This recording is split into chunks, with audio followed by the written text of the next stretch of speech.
To learn about the off-grid lifestyle and to be inspired to live your dreams, click subscribe so you don't miss anything. Hit the bell notification.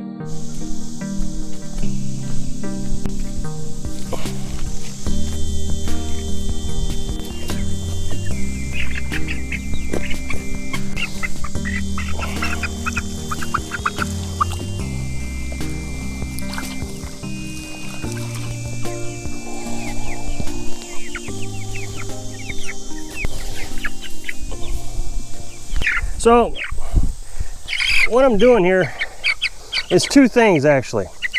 One, I'm cooling the chickens off. We're in a heat warning right now. It's in the 90s. And these meat birds really cannot tolerate temperature very well. Extreme heats, extreme cold, they just can't deal with it. I don't put them in shocking cold water. I filled this bucket this morning at 6:30. It's 10:30 now. It's not freezing cold, so I don't want to put them in a shock or anything. That'd probably give them a heart attack. The other thing is these guys, they get so big that they can't really tolerate their weight anymore. So they lay around quite a bit. They don't really move around hardly at all. So they wallow around in their own mess at night. Well, even during the day, they just kind of wallow around in it. Now you can free range them.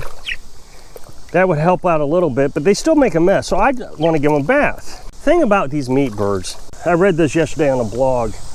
They're genetic freaks is what they said. And it really is true. They're bred for one purpose, to grow quickly so you can butcher them for meat.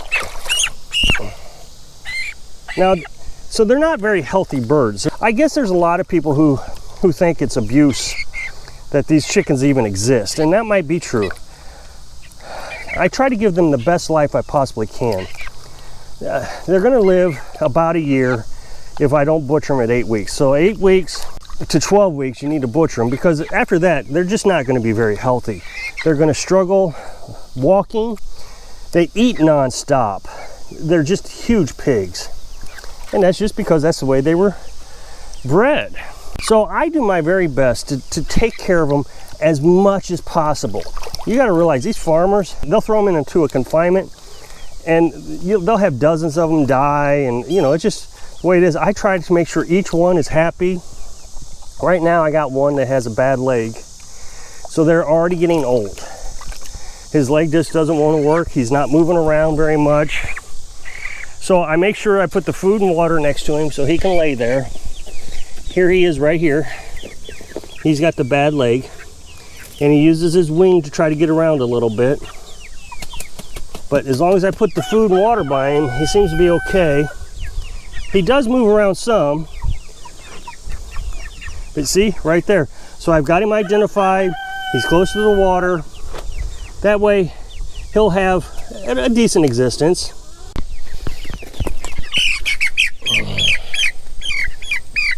I would imagine you can see the difference in color between the dirty ones and the clean ones.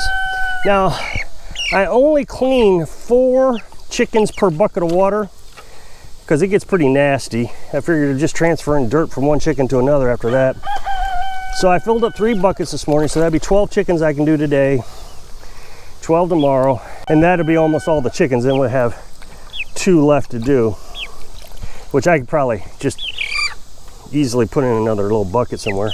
So my point is folks are going out to the store, they're buying chicken, and they call me inhumane because I'm raising these guys. The thing is the chickens you buy are so mistreated. California just passed a law that said that every confinement for chicken, pork, and I think veal, I don't know, have to have so much room for each animal. Well, the pork industry has decided they're not going to comply with the requirement, or they fought the requirement, or whatever it is. But this wasn't even a law that was passed. It was voted on in California. So they're really not treated very well. Now the thing is some people said the law didn't go far enough. The confinements need to be even bigger than what the people voted for. So for those who are criticizing that I'm mistreating them because I simply have this chicken in the first place. Just imagine the farmers who are actually raising these like farmers. So here's the thing I don't understand is people criticize farmers or myself for raising chicken, or whatever animal you want to talk about, but then go out and eat it. So they want it done great, they want it done perfectly, but they want it to go out and eat. And here's the big thing, is they want it cheap. So a farmer now has to have a space, let's say twice the space. So they have to have twice the amount of space for the one chicken, whereas before they put 2 chickens. That space costs money, so they're going to pass the cost on to you. People don't seem to understand that in order to operate, it costs money. Oh, they're just getting rich. They're just getting rich. Well, maybe, but also they have to keep the employees employed. They have to feed the chickens. There's all kinds of costs involved. And we criticize. So I take an action and say, okay, well, I'm not going to be a hypocrite. If I think that the chickens need more space and they're not going to provide it, then I'll just raise my own. Well, that's still not good enough. I take care of my chickens. They're the happiest chickens I can imagine. In this heat, they're getting baths. Wow, imagine that. It's like going swimming. I make sure that when they become injured, I give them special treatment. And so he gets to hang out by the food bowl all day long. Look at that. I even gave him an extra bath. Yesterday I gave him a bath, but I gave him another bath today because I know he can't get around and he can't get underneath the coroplast dome I've built. I gave him a bath so he can stay cool. I think what it is it's people turning a blind eye to their own behaviors. They'll criticize somebody else's behavior and do the same thing themselves. Yeah, you're not raising the chicken, you're eating the chicken, so you can justify that you're not doing anything wrong. Now, here's the thing, is California banned pork? They're banning pork. I read an article, a woman who runs a breakfast shop, and her biggest meal is bacon and eggs. They're saying that the price of bacon is going to go way up because there are confinements that are going to comply with the requirements, but it's going to raise the prices. I can't remember. Anyway, so she's going to have to close her business because she won't be able to afford the bacon. She doesn't think the customers are going to pay for the extra cost that it's going to be for bacon. Now, a lot of people in California say, well, we'll just stop eating bacon. That's fine. And okay, if that's what they want to do, they can stop eating bacon. But of course, that woman now, with all her employees, has to shut down her shop. I don't know what the solution is. If you're not allowed to raise chickens and sell it because that's abuse, but you still want to eat chicken, what's the solution? I don't understand the solution. I mean, I come down here 3 or 4 times a day, make sure they got water, they got food. I give them baths. I mean, who gives chicken baths? I don't know if anybody gives a chicken a bath, but I give them a bath. And we do it about every 3 days. We give them a bath. So now in the wintertime, we wouldn't be able to do this, but of course, we're not raising the chickens in the wintertime. In the wintertime, we'd have a whole different setup because then we would have to heat a confinement because they can't stand the cold either. So I feel like even at that, I'm still treating them very well. I'm raising them in a season that I can deal with them the best because I can't heat a facility. I don't have the power to do it. I don't have the energy. My solar panels wouldn't be able to do it, and I'd have to buy propane, and there'd be carbon monoxide issues, and chickens are very susceptible to carbon monoxide. So it would have to be electric heat or some sort of exhaust heat, wood heat. I don't know what I would do. I think what it is the minority have a bigger voice than the majority. Because I know what they're trying to do.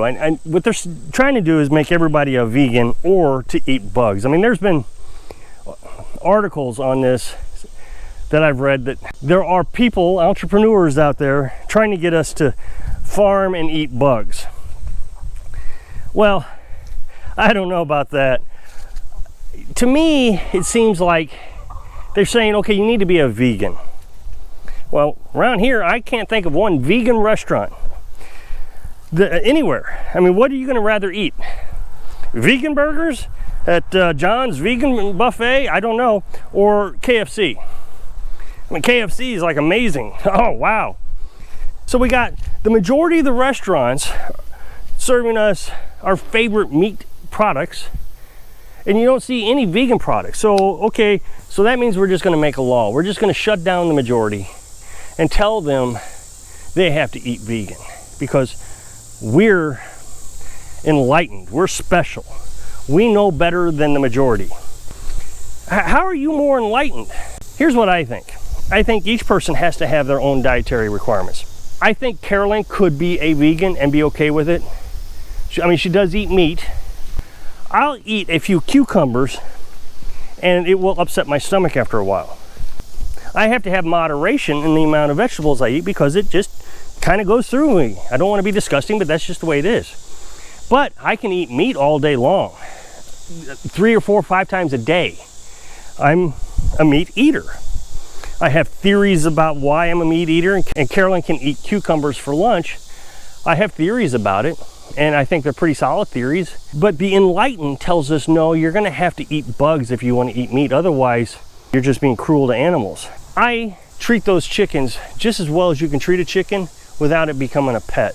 When they get sick, I bring them inside. We care for them. Two-Face, she's very small, so the bigger chickens, I guess, got into a fight with her and got her eye.